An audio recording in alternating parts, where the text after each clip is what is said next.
Hi అండి, అందరికీ నమస్కారం. Welcome to competitive mother channel. ఈరోజు నేను ఈ వీడియోలో డిఎస్సికి ఇంపార్టెంట్ అయినటువంటి ఎన్ఈపి 2020 యొక్క ముఖ్యమైన బిట్స్ని ఎక్స్ప్లెనేషన్ చేయబోతున్నాను. ఎన్ఈపి 2020 డిఎస్సికి ఇంపార్టెంట్ బిట్స్. ఎన్ఈపి 2020ని భారత ప్రభుత్వం 29 జూలై 2020న ఆమోదించింది. ఎప్పుడు ఆమోదించింది? 29 జూలై 2020న ఆమోదించింది. ఈ కమిటీ యొక్క చైర్మన్ అంటే ఎన్ఈపి 2020 యొక్క కమిటీకి చైర్మన్ ఎవరు అంటే డాక్టర్ కె కస్తూరి రంగన్. కనిపిస్తుంది కదండి, డాక్టర్ కె కస్తూరి రంగన్ అన్నమాట. ఈ ఎన్ఈపి 1986 తర్వాత వచ్చినటువంటి నూతన విద్యా విధానమే ఎన్ఈపి 2020 అన్నమాట. 1986 ఎన్ఈపి తర్వాత కరెక్ట్ 34 సంవత్సరాల తర్వాత వచ్చినటువంటి విద్యా విధానమే ఎన్ఈపి 2020. ఎన్ఈపి అంటే national education policy. National education policy 2020 ఎప్పుడు అమలులోకి వచ్చింది? 2020 జూలై 29న అమలులోకి వచ్చింది. ఈ కమిటీకి చైర్మన్ డాక్టర్ కె కస్తూరి రంగన్. అంతకుముందు 1986లో మన విద్యా వ్యవస్థ అనేది 10+2గా ఉండేది.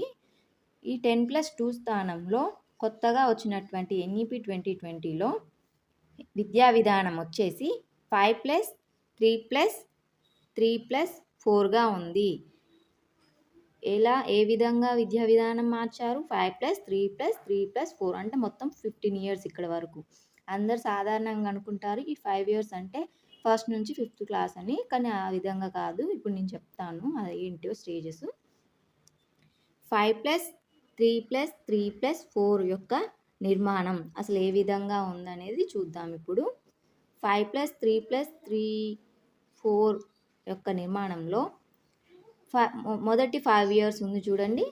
ఈ మొదటి 5 ఇయర్స్లో దీన్ని ఫౌండేషన్ స్టేజ్ అని అంటారు. ఫౌండేషన్ స్టేజ్ ఎన్ని ఇయర్స్ ఉంది? 5 ఇయర్స్ అన్నమాట. ఈ 5 ఇయర్స్లో ఏ ఏజ్ వాళ్ళు వస్తారంటే 3 నుండి 8 సంవత్సరాల వయసు వాళ్ళు వస్తారు. ఈ ఫౌండేషన్ స్టేజ్ని మనం పునాది దశ అని అంటాము. ఈ ఫౌండేషన్ స్టేజ్లో ఈసీసీఈ ఉంటుందండి. ECCE plus LKG UKG. మనం ఇప్పుడు అంగన్వాడికి ప్రైవేట్ స్కూల్లో అయితే ఎల్కేజీ యూకేజీ అంటాను చూడండి, అదన్నమాట. ప్లస్ 1-2 క్లాసెస్ అన్నమాట. ఈ 5 ఇయర్స్లో ఈసీసీఈ ప్లస్ ఎల్కేజీ యూకేజీ ఈ 3 తరగతులు ప్లస్ 1వ తరగతి 2వ తరగతి ఈ 5 తరగతులు కలిపి 5 సంవత్సరాలు అన్నమాట. ఇది 1 నుంచి 5 తరగతులు కాదు, మర్చిపోవద్దు.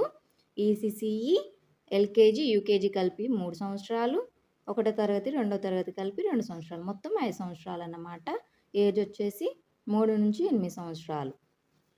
తర్వాత ప్రిపరేషన్ స్టేజ్ ఎన్ని సంవత్సరాలు నుండి? 3 సంవత్సరాలు. ఎన్ని సంవత్సరాలు? 3 సంవత్సరాలు. ఈ 3 సంవత్సరాల వయసు వచ్చేసి 8 నుండి 11 సంవత్సరాల వయసు ఉన్న పిల్లలు ఉంటారు. దీన్ని ప్రిపరేషన్ స్టేజ్ అంటారు. ఫౌండేషన్ స్టేజ్ తర్వాత వచ్చేది ప్రిపరేషన్ స్టేజ్. దీన్ని సన్నాహక దశ, సంసిద్ధ దశ అని కూడా అంటారు. గుర్తుపెట్టుకోండి, ఇయర్ గుర్తుపెట్టుకోండి. ఎన్ని సంవత్సరాలు? 3 సంవత్సరాలు ప్రిపరేషన్ స్టేజ్. ఎంత వయసు ఉన్న పిల్లలు వస్తారంటే 8 నుండి 11 సంవత్సరాల వయసు ఉన్న పిల్లలు వస్తారు దీంట్లోకి. ఆ తర్వాత మిడిల్ స్టేజ్, మధ్యస్థ దశ అంటారు తెలుగులో అయితే. ఇది కూడా 3 సంవత్సరాలు అన్నమాట. ఎంత వయసు వచ్చేసి 11 నుంచి 14 సంవత్సరాల వరకు. ఇది సాధారణంగా కౌమార వయసు ఉంటుంది ఈ దశలో. దీన్ని మధ్యస్థ దశ అని అంటారు. అంటే ఇక్కడ 5 ఇయర్స్ వచ్చేసి ఇక్కడ 1-2 క్లాసెస్ వరకు వచ్చేసింది కదండి. ఈ తర్వాత ఇక్కడ 3 సంవత్సరాలు వచ్చేసి 3వ తరగతి 4వ తరగతి 5వ తరగతి 3, 4, 5 అన్నమాట. 3, 4, 5వ తరగతులు ప్రిపరేషన్ స్టేజ్లోకి వస్తాయి, గుర్తుపెట్టుకోండి. ఆ తర్వాత మిడిల్ స్టేజ్లో కూడా 6, 7, 8 తరగతులు వస్తాయండి ఈ 3 సంవత్సరాల్లో మిడిల్ స్టేజ్లో. అంటే మనకి ఎగ్జామ్లో అడగొచ్చు మిడిల్ స్టేజ్లో ఏ తరగతులు ఉంటాయని, లేకపోతే ఏ సంవత్సరం వాళ్ళు వస్తారు, ఏ వయసు వాళ్ళు వస్తారని కూడా అడగొచ్చు. మీరు గుర్తుపెట్టుకోవాలి, స్టేజెస్ అన్నీ ఇంపార్టెంట్. ఈ స్టేజెస్ అన్నీ గుర్తుపెట్టుకోండి. Foundation stage, preparation stage, middle stage. మొత్తం మిడిల్ స్టేజ్ వచ్చేసి 6, 7, 8 తరగతులు 11-14 సంవత్సరాల వయసు గలవారు. సెకండరీ స్టేజ్ వచ్చేసి 4 సంవత్సరాలు ఉంటుంది. దీంట్లో 9వ తరగతి, 10వ తరగతి, 11వ తరగతి, 12వ తరగతి ఈ 4 సంవత్సరాలు సెకండరీ స్టేజ్ కింద వస్తుంది. ఈ ఏ వయసు వాళ్ళంటే 14-18 సంవత్సరాల వయసు ఉన్న వాళ్ళు దీని కిందికి వస్తారు. ఇవి గుర్తుపెట్టుకోండి. అలాగే ఇక్కడ ఈసీసీఈ అని అన్నాను కదండి, దాని యొక్క పూర్తి రూపం వచ్చేసి early childhood care and education అన్నమాట. దీని యొక్క పూర్తి full form early childhood care and education, మర్చిపోవద్దు. దీనికి అనుగుణంగానే ఎన్సిఎట్ వారు పాఠ్య ప్రణాళికను తయారు చేయడానికి కొత్తగా ఈ పాఠ్య ప్రణాళికను కూడా రూపొందించాలని చెప్పారన్నమాట. ఈ ఈసీసీకి ప్రత్యేకంగా ఎన్ఈపి 2020 అనేది. అలాగే ఈ ఎన్ఈపి 2020 ఇంకా ఏమేమి సూచనలు ఇచ్చిందనంటే 1 నుంచి 5వ తరగతి వరకు కూడా పూర్తిగా మాతృభాషలోనే బోధన చేయాలి. మాతృభాష లేదా స్థానిక భాషలో 5వ తరగతి వరకు ఖచ్చితంగా మనం బోధించాలి అనేసి చెప్పారు. వీలైతే కుదిరితే దానిని 8వ తరగతి వరకు కూడా బోధనను ప్రోత్సహించాలి అనేసి ఈ ఎన్ఈపి 2020 అనేది సూచించింది. అంటే 5వ తరగతి వరకు ఖచ్చితంగా బోధించాలి, వీలైతే కుదిరితే 8వ తరగతి వరకు కూడా దాన్ని కొనసాగించాలి. అలాగే ఇప్పుడైతే పాఠ్యభారం చాలా ఎక్కువ ఉంది కదండి, దాన్ని తగ్గించేసి కాన్సెప్చువల్ లెర్నింగ్ అంటే అర్థవంతమైన అవగాహన అభ్యసన అనేది ఉండాలి. పిల్లలకు అర్థం కాకుండా ఎక్కువ పాఠ్యభారం ఉంచొద్దు. ముఖ్యమైన అంశాలు మాత్రమే ఉంచాలి. వాళ్ళకి అవగాహన అభ్యసనం అనేది కల్పించాలి అనేసి సూచించింది. అలాగే ఈ ఎన్ఈపి 2020 అనేది విద్యలో 21వ శతాబ్దపు నైపుణ్యాలు అంటే 21వ శతాబ్దంలో వచ్చేటువంటి నైపుణ్యాలకు అనుగుణంగా విద్యా విధానం ఉండాలనేసి సూచించింది. అది ఎలా అంటే critical thinking, creativity, problem solving అంటే మనది ఏదైనా ప్రాబ్లం వస్తే నిజ జీవితానికి అన్వయించుకునేలా ఉండాలి. సృజనాత్మకత పెంపొందించే విధంగా మన విద్యా విధానం ఉండాలనేది. అలాగే ఎన్ఈపి 2020 అనేది పరాక్ అనే జాతీయ అంచనా కేంద్రాన్ని ఏర్పాటు చేయాలని చెప్పింది.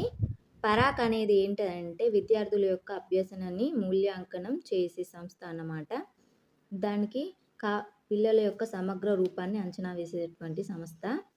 పరాక్ యొక్క పూర్తి రూపం వచ్చేసి performance assessment review and analysis of knowledge for holistic development అంటే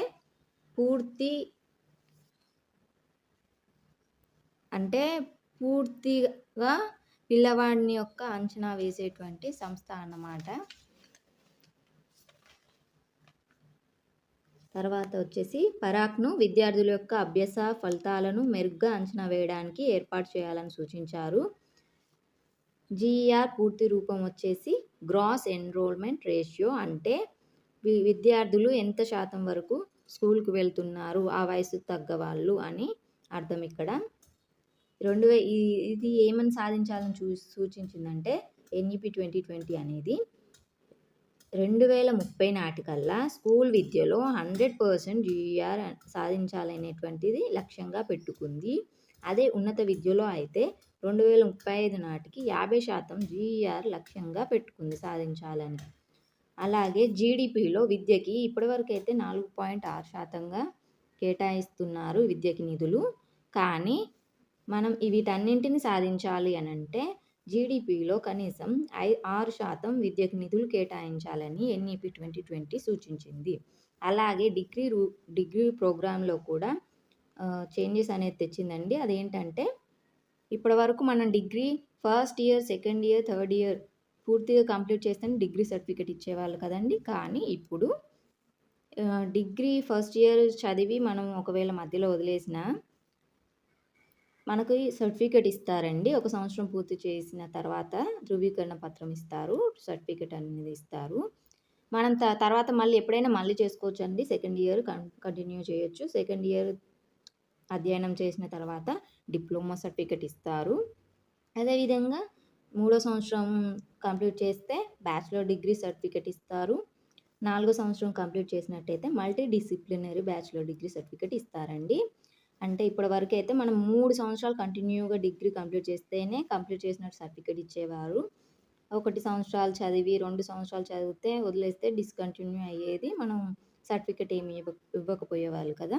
కాబట్టి ఇప్పుడు ఆ విధానాన్ని మార్చేశారు. మొత్తం ఏ సంవత్సరంలో మనం కంప్లీట్ చేసినా కానీ ఏదో ఒక సర్టిఫికేట్ అనేది వస్తుంది. ఒక సంవత్సరం పూర్తి చేస్తే ధృవీకరణ పత్రం, 2 సంవత్సరాలు పూర్తి చేస్తే డిప్లొమా, అలాగే 3 సంవత్సరాలు పూర్తి చేస్తే బ్యాచిలర్ డిగ్రీ, 4 సంవత్సరాలు పూర్తి చేస్తే మల్టీ డిసిప్లినరీ బ్యాచిలర్ డిగ్రీ అనేది ఇస్తుంది. ఒకవేళ మనం ఈ 3 సంవత్సరాలు చేసి ఆ తర్వాత పీజీ చేయాలనుకుంటే 2 ఇయర్స్ ఉంటుంది. లేదు డిగ్రీనే 4 సంవత్సరాలు కంప్లీట్ చేస్తే పీజీ 1 ఇయర్‌గానే ఉంటుంది. అంటే ఈ 4 సంవత్సరంలో పరిశోధన సంబంధించింది ఉంటుందండి. కాబట్టి మనం 4 సంవత్సరాల డిగ్రీ పూర్తి చేస్తే పీజీ అనేది 1 ఇయర్ ఉంటుంది. 3 సంవత్సరాలు పూర్తి చేస్తే పీజీ అనేది 2 ఇయర్స్‌గా ఉంటుంది. ఇది గుర్తుపెట్టుకోండి. ఇవండి ఎన్ఈపీ 2020 యొక్క ఇంపార్టెంట్ బిట్స్. ఈ వీడియో కనుక మీకు నచ్చినట్లయితే లైక్ చేయండి, షేర్ చేయండి. నా జర్నీలో నాతో పాటు తోడుగా ఉండండి. Thank you.